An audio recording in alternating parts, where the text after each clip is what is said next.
কি মুক্ত তো গল্প পড়ে শোনাবো।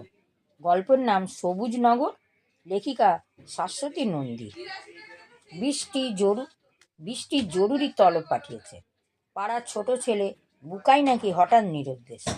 সকাল থেকে সেই নিয়ে পাড়ায় হইচই, কেউ ওকে খুঁজে পাচ্ছে না। সংক্ষিপ্তভাবে ঘটনাটি SMS জানিয়ে রোদ্দুরকে একবার আসতে বলেছে বৃষ্টি। হাঁপাতে হাঁপাতে তাই ছুটছে সে। এদিকে কাল থেকে থার্ড টার্মিনাল, তবু যেতে হবে। নিরুপায়। বৃষ্টির তলব যা রাগী আর অভিমানী মেয়ে, কিন্তু ওদের বাড়ি পৌঁছে সে অবাক। এত শুনশান কেন? তাজ্জব ব্যাপার। নিজেই ডেকে পাঠালো, অথচ পায়ে পায়ে সে দোতলা সিঁড়ি ভেঙে ছাদে ওঠে। ওই তো দক্ষিণ মুখে হয়ে চুপচাপ দাঁড়িয়ে কি যেন ভাবছে বৃষ্টি। আরে আয় কি আরে আয় কি রে! তাই ধাক্কাতেই মেয়ের চমক ভাঙে। এসেছিস এত দেরিতে? চল, এক্ষুনি বেরোতে হবে বুকাইদের বাড়িতে। সকালে একবার ঘুরে এসেছি যদিও। আচ্ছা শোন, বুকাই বুকাইদের হারিয়ে যাওয়ার পিছনে কিছু কিছু কিছু সন্দেহজনক ব্যাপার আমার নজরে এসেছে। চল, যেতে যেতে বলবো। কেসটা যখন একবার হাতে এসেছে, আমরা সলভ করব। রৌদ্র ফট করে বলে বসে, কেসটা তোর হাতে কে দিল একটু বলবি? ব্যাস, আর যাবে কোথায়? বৃষ্টি জ্বলন্ত চোখ। আসলে কাল থেকে তোর থার্ড টার্মিনাল। বেশিক্ষণ আমি থাকতে পারবো না। রৌদ্র মিনমিন করে, কিছু করার নেই বন্ধু, একা একা কেস সলভ হয় না, অ্যাসিস্ট্যান্ট চাই। সাহস দেখছো? রৌদ্রের মাথায় টং। বৃষ্টি ক্লাস 8 আর সে 10। সামনের বছর মাধ্যমিক দিয়ে একবার 11-এ। হিসেবে কি বলে, কে কার অ্যাসিস্ট্যান্ট হওয়া উচিত? কুইক, এত ভাবাভাবির সময় নেই। কেসটা হাতের বাইরে চলে যাচ্ছে। প্রায় হেঁচকি টানের ছাদ থেকে নিচে নামিয়ে আনলো তাকে বৃষ্টি।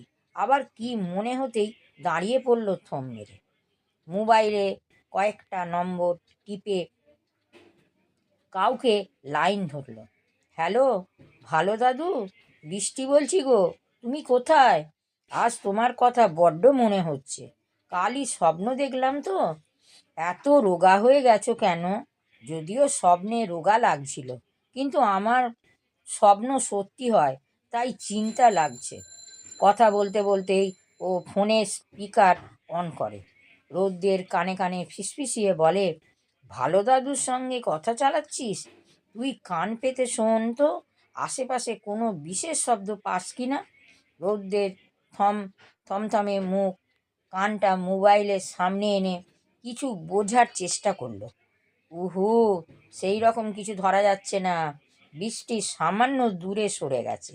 এবার রৌদ্র মোবাইলে প্রায় কান সেটে রাখে। হ্যাঁ, একটা বাচ্চা ছেলের গলার স্বর। আশেপাশে দাঁড়িয়ে কথা বলছে বোধ হয়। তারপরে সব চুপ, শুধু বাতাসে শোষ শব্দ। বৃষ্টি এবার নিজের কানে মোবাইল লাগিয়ে আরও কী সব আনতাবড়া বকে চলে। তারপরে ফোন রেখে দেয়। দাঁত কিরমির করে বলে, না ওর মতন ক্যাবলা ছেলেকে অ্যাসিস্ট্যান্ট রাখা যাবে না। কি কি বললি? বয়েই গেছে তোর অ্যাসিস্ট্যান্ট হওয়া। আমি বাড়ি চললাম। রৌদ্র হাঁটা লাগার, মুখ থমথম করে। বৃষ্টি হি হি হাসে। আরে দাঁড়া, উনি কি শুনলি বল? কিছু না, শুনলেও বলবো না। তোর কেস তুই একাই চালা, জন্মে সলভ হবে না। কিন্তু তোর ওপর তো আমি ভরসা করেছিলাম। বৃষ্টি ভোল পাল্টে ফেললো নিমেষে। তোর তোর চোখ কান দুটোই সাত ভাবতাম। যাকগে, বাড়ি যা, কাল পরীক্ষা। দরজার সামনে এগিয়ে ছুটে দাঁড়ালো রৌদ্র, মনটা হঠাৎ পাকা আমের মতন টসটসে। এই তার দোষ, বেশিক্ষণ রাগ পুষে রাখতে পারে না। বলে, তোমার কিছু শুনিনি, শুধু বাতাসের শোঁ শব্দ, যেন কোথাও ঝড় হচ্ছে। ঠিক আমিও তাই। প্রচণ্ড হাওয়ার শব্দ। ভালো দাদু মনে হলো কোথাও ট্রেনে করে চলেছেন। স্পষ্ট ট্রেনের হুইসেল পেলাম। আচ্ছা, তুই কি কোনো বাচ্চা ছেলের গলা পেয়েছিস? রৌদ্র ছাদের একটা সিমেন্টের বেদিতে বসতে বসতে বলে, আমি পেলাম, এবারেও যদি। তারপরে আর শুনলাম না। বৃষ্টির চোখ সরু করে তাকে দেখছে। এতক্ষণ বলিসনি তো? তাহলে তো হিসাব মিলেই গেল। পিছনে হাত রেখে ও পায়চারি শুরু করলো। আর বেশি দেরি করা চলবে না, নইলে কেসটা পুলিশের হাতে চলে যাবে। রৌদ্র আমতা আমতা করে কেসটার তাহলে আমরা ভার নিচ্ছি কি, তাই তো? হ্যাঁ, পাড়ার পাড়ার কেস দিয়েও হাত পাকাতে হয়। তবে একটা শর্ত আছে, আমাকে অ্যাসিস্ট্যান্ট পোস্টে রাখা চলবে না। বৃষ্টি গম্ভীর হয়ে বুড়ো আঙুল তোলে। ডান, ডান। আমরা দুজনেই জয়েন্ট ডিরেক্টিভ। রৌদ্র লেখাপড়ায় ভালো, এর ঘরে সব নম্বর, তবু ভয় করতে লাগলো। আগামীকাল থেকে পরীক্ষা, অথচ সে বুকাই কেসে আটকে আছে। এদিকে বাড়ি যাওয়ার কথা মুখে আনতেই পারছে না। বৃষ্টি এখন অতিরিক্ত গম্ভীর। একটা সাদা পৃষ্ঠায় 2 রঙের কালি দিয়ে কী সব আঁকিবুকি চালিয়েছে। বলে, একটা রুট ম্যাপ করছি, বুঝলি? বুকাই কোথায় কোথায় যেতে পারে তারই একটা ছবি। অনেকক্ষণ ধরে বলবো বলবো করছিল। রৌদ্র এবার বলেই ফেলল, আচ্ছা শোন, হারিয়েছে বুকাই, আর তুই ভালো দাদুকে ফলো করছিস কেন? এই নিয়ে আরও 2-3 বার ফোন করে ফেললি। দুয়ের মধ্যে কি কি কোনো সম্পর্ক আছে? পেনের কালি চোষা বৃষ্টির বদভ্যাস। নিচের ঠোঁটে নীল কালির ছোপ। প্রশ্ন শুনে খুক খুক করে হাসে। আরে ভালো দাদু তো বুকাইয়ের আপন দাদু। আমার আগেই সন্দেহ হয়েছিল, আজ ওদের বাড়ি গিয়ে পরিষ্কার হলো। ভালো দাদু তো বাকি ঘর বৃদ্ধাশ্রমে থাকেন। নিজেদের ঘরবাড়ি থাকতেও উনি বৃদ্ধাশ্রমে থাকেন কেন সে আমি কি জানি। তবে প্রতিদিন বিকেলে যখন পদ্মপুকুর মাঠে গল্প দাদুর আসর বসে, তখনই লক্ষ্য করেছি ভালো দাদু প্রথমেই এসে বুকাইকে অনেকক্ষণ ধরে আদর করেন, তারপরে শুরু করেন গল্প বলা। আর ওই ওই প্রতিটি গল্পের আলতা নদীর আর সবুজনগরের কথা। আজ বুকাইদের বাড়ি গিয়ে 2টো ক্লু পেলাম। যেমন? একটু বল শুনি। রৌদ্র যথেষ্ট উত্তেজিত, কিন্তু একটু পরেই নিজেকে সংযত করল। সব কিছু সরল মনে প্রশ্ন করা যাবে না, তাহলে বৃষ্টি আবার অ্যাসিস্ট্যান্ট বানাবার তাল করবে। গলা ঝেড়ে তাই বলে, না মানে কি কি থেকে ক্লু এনে তোর মাথায়? আসলে বুকাই তো এই পাড়ার নতুন, তাই আমিও ওদের সম্বন্ধে বেশি কিছু জানি না। সবাই তো বুকাইদের বাড়িতে ভিড় জমিয়েছে, শুধু আন্টিকে শান্ত করতে ব্যস্ত। আমি সেই পাখে ওই পাড়ার ঘরে গেলাম। ক্লাস 4-এর ছেলে, কিন্তু টেবিলে বই খাতার পাহাড়, উল্টো পাল্টা সব খুঁজছি। পেয়েও গেলাম একটা ক্লু। বইয়ের ভাঁজে ভালো দাদুর আর বুকাইয়ের ছবি। একটা নয়, 4টে। কোনটা কোলে, কোনোটা দাদুর ঘাড়ে চেপে, কোনোটা দাদুকে ঘোড়া করে। তারপরেই ওর অঙ্ক খাতার পিছনে একটা লেখা বেরিয়ে এলো, যাবই একদিন চলে, সবুজনগর আর আলতা নদীর কাছে। দাদু আর আমি দুজনেই হাত ধরাধরি করে। ব্যাস, জলের মতো পরিষ্কার সব। বুঝলাম, চিন্তার কোনো কারণ নেই। আমি কাগজটা আর ফটোগুলো লুকিয়ে নিয়ে বাড়ি ফিরলাম। তারপরই ছুটছি বাতি ঘরে। ও মা, গিয়ে শুনি ভালো দাদু অনেকক্ষণ বেরিয়েছে, ফেরার নাম নেই। তবে সবাইকে বলে গেছেন রাত হবে কিংবা পরদিন সকাল। আত্মীয় স্বজনের সঙ্গে দেখা করতে যাচ্ছেন, হিসেবে 2-2-4। তাই ভালো দাদুর ফোন নাম্বার পেলি কোত্থেকে? কে? বাতিঘরের অফিস ঘরে গিয়ে চাইলাম। তার সঙ্গে আরও 2-4টে ভালো ভালো কথা বলে ভুলিয়েছি, দিয়ে দিল। কিন্তু ভয় পাচ্ছিলাম যদি ফোন না ধরেন, কিন্তু ধরলেন প্রতিবারই। তবে বুকাইয়ের কথাটা পুরোপুরি চেপে যাচ্ছে। রৌদ্র একটা ছক কষে দিল। কিভাবে কিভাবে ভালো দাদুকে ভুলিয়ে ভালিয়ে তাড়াতাড়ি বাড়ি ফিরিয়ে আনা যায়। উনি ফিরে আসা মানেই বুকাইয়ের ব্ল্যাক টু প্যাভিলিয়ন, নইলে নইলে তো থানা পুলিশ শুরু শুরু করে দেবে বুকাইয়ের বাবা মা। বেচারা ভালো দাদু বিপদে পড়বেন। তবে তার আগে নিশ্চিন্ত হওয়া দরকার, সত্যি বুকাই তার সঙ্গে আছে কিনা। বৃষ্টি মাথা নেড়ে সায় দেয়, একদম ঠিক কথা। এবার পরিকল্পনা অনুযায়ী কাজ। কিন্তু ভালো দাদু তো আর ফোন ধরছেন না। সর্বনাশ! তাহলে উপায়? উনি কি সতর্ক হয়ে গেলেন? বুঝে গেলেন তার পিছনে গোয়েন্দারগিরি শুরু হয়েছে। বৃষ্টি নার্ভাস ফোঁস ফোঁস করে নিঃশ্বাস ছাড়ল। কেসটা হাতের মুঠোয় এসে, ইস রে! রৌদ্র একই আশেপাশে, রৌদ্র একই আফসোস। রৌদ্র বৃষ্টির হাত ধরে মোবাইল নেয়, তারপরও ক্রমাগত চেষ্টা চালাতে থাকে। ওর ধৈর্য আছে ছেলে। এক সময় ও পাশে হ্যালো শোনা গেল, সে লাফিয়ে ওঠে। দাদু ও ভালো দাদু। রৌদ্র বলছে, তুমি কোথায়? জানি যদি, কিন্তু বিশ্বাস হচ্ছে না। তোমার দেওয়া কথা রাখলে না তো? বৃষ্টি হাঁ করে বন্ধুকে দেখছে।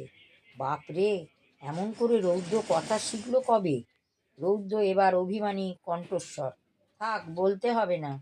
জানি তো তুই এর মুহূর্তে কোথায়, তবুও বিশ্বাস হচ্ছে না। এই কাজটা তুই করতে পারলি? তুমি না এই কাজটা তুমি করতে পারলে? তুমি না আমাদের সকলের ভালো দাদু? তোমাকে ছাড়া আমাদের এক মুহূর্ত চলে না। সেই তুমি চলে গেলে সবুজনগরে, সঙ্গে শুধু তোমার বুকাই। কেন আমাদের কথা দিয়েছিলেন না? তোমার সব নাতি নাতনিদের নিয়ে একদিন বেড়াতে যাবে সবুজনগর আর আলতা নদীর কাছে। একসঙ্গে সবাই আমরা নদীর জলে পা পা ভেজাবো। সব ভুলে গেলে? বুকাই শুধু তোমার আপন, আর আমরা আমরা শুধু স্বপ্ন দেখব। কবে, কোন দিন? মোবাইলে স্পিকার অন, ওপাশে হাসির শব্দ। ভালো দাদু হাসছেন। খবরটা কিভাবে পেল? হ্যাঁ, বুকাই দাদু ভাইকে নিয়ে চলে এসেছে আজ একটি সুন্দর জায়গায়। কি সুন্দর সবুজ গ্রাম, আলপথ। এটাকেই তো কল্পনা নাম দিয়েছিল সবুজ নগর। দুপাশে সোনালি ধান, একটা ঢলঢলে দিঘি, ওটাই আমাদের আলতা নদী।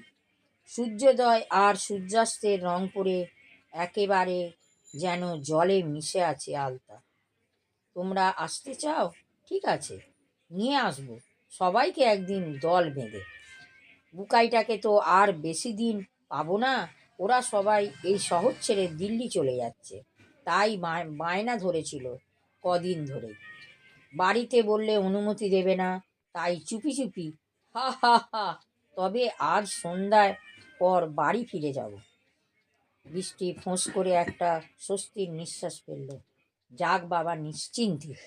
কিন্তু রৌদ্রের বক বক থামে না। কেন ভালো দাদু, তুমি কেন ওদের সঙ্গে দিল্লি যাচ্ছ না? আর তোমাদের অমন সুন্দর ঘরবাড়ি, তাও তুমি বাতিঘর বৃদ্ধাশ্রমে কেনই বা থাকো? ভালো দাদুর কথা আর শোনা গেল না। বৃষ্টি হাত থেকে ছিনিয়ে নিল মোবাইল, কিন্তু কানে দিয়েই দেখে লাইন কেটে গেছে। রাগেতে গিয়েই এবার ও হেসে ফেলল, বলে, দারুণ কথা বললি তো, দেখ কেমন ট্রেনিং দিয়েছি তোকে। তারপরে রৌদ্রকে কোনো কথা বলার সুযোগ না দিয়ে হিড় করে টেনে আনে বুকাইদের বাড়ি। বলে, খবরটা অন্তত দিও, বুকাই ভালো ভালো আছে, খোঁজ পাওয়া গেছে। ও এখন ভালো দাদুর হাত ধরে আলপথ ধরে হাঁটছে। যেমন কথা তেমন কাজ। বুকাইয়ের মা চোখের জল মুছতে মুছতে সব শুনলেন। আশেপাশের লোকেরা থ, সে কি এমন কাণ্ড! কেউ কেউ কেউ আবার ভালো দাদুকেই দোষারোপ করছেন। কাজ শেষ। রৌদ্র এবার নিজের বাড়ির দিকে হাঁটা লাগলো। যেতে যেতে বলে, আজ দেখিস দাদু নাতির দুজনের ভাগ্যই বকাঝকা আছে। বৃষ্টি গম্ভীর, বলে, এখন গিয়ে জোর কদমে পড়, বিকেলে আবার এখানে আসতে হবে। আর আমাদের বন্ধু বান্ধবদের খবর দে, সবাই বিকেল থেকেই বুকাইদের বাড়ির আশেপাশে থাকবে। তাই হলো, বিকেল থেকেই সবাই হাজির। ওই বাড়িতে এখন আর খুব বেশি ভিড়ভাট্টা নেই। ঠিক সন্ধ্যের আগে একটা সাদা গাড়ি এসে থামলো। ভেতরে কাউকেই নজর পড়ল না, কাঁচ বন্ধ। কিন্তু খানিক বাদেই নেমে এলেন ভালো দাদু, পিছনে বুকাই, মাথা নিচু, ভয় ভয় মুখ। ভালো দাদু বাড়ির ভিতরে ঢুকলেন না, শুধু বুকাইদের বাবার নাম ধরে ডেকে বললেন, খোকা, তোমার ছেলেকে ভিতরে নিয়ে যাও। আজ খুব পরিশ্রম হয়েছে, ওর অনেক ঘুরেছে, দস্যিপনা করেছে, ইচ্ছে মতো খেলেছে, আর হ্যাঁ, ঘাসেই গড়াগড়ি খেয়েছে। জামা কাপড়ে তাই ধুলো ময়লা, তবে এগুলো সব আমার পোষ্যই হয়েছে।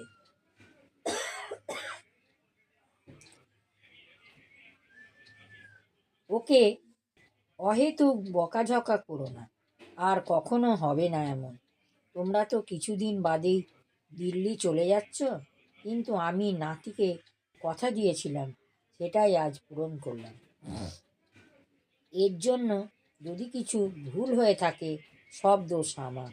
আমার নাতিকে যেন কেউ কোনো শাস্তি না দেয়, বরং ওকে তাড়াতাড়ি ভাত খাইয়ে শুয়ে দিও।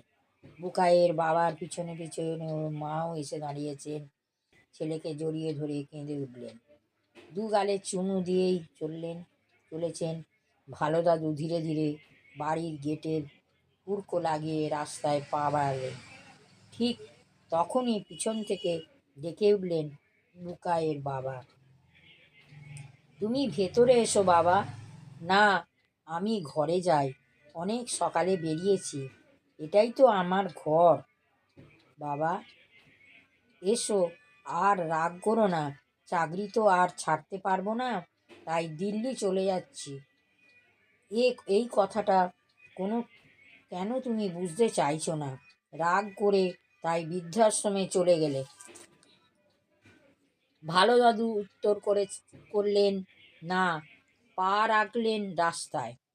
সেই সময় চিৎকার করে উঠল বুকাই, দাদু, তুমি আমার সঙ্গে না থাকলে আমাকে রোজ রোজ সবুজনগর নিয়ে যাবে কে?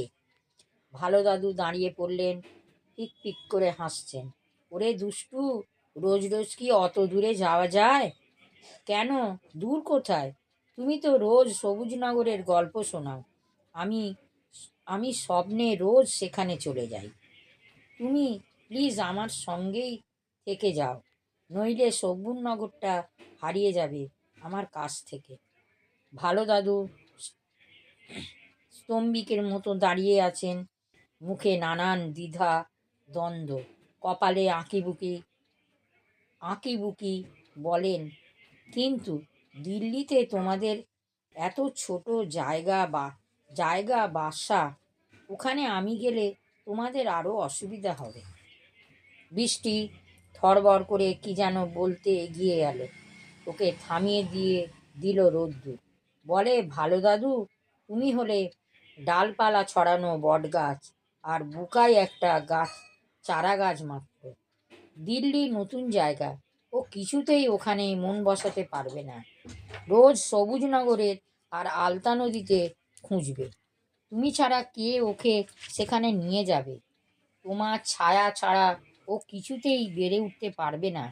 তাই বলছি, আর বাতি ঘরে ফিরে যেও না। ভিতরে নিজের ঘরে গিয়ে বসো। বৃষ্টির বিস্ফোরিত চোখ, গালে আঙুল, রৌদ্রের ওপরে কিছু ভর করলো নাকি? এমন সাজানো সুন্দর কথা। ও ওদিকে ধীর পায়ে গেটের কাছ থেকে ফিরে আসছেন ভালো দাদু। হঠাৎ ওর নজরে পড়ল পাড়ার সব কুচো কাচার দল তাদের ঘিরে দাঁড়িয়ে। উনি সকলের দিকে তাকিয়ে হাসলেন, বলেন, দিন ঠিক কর, শুধু শিগগিরই আমার সবুজনগরে যাচ্ছি।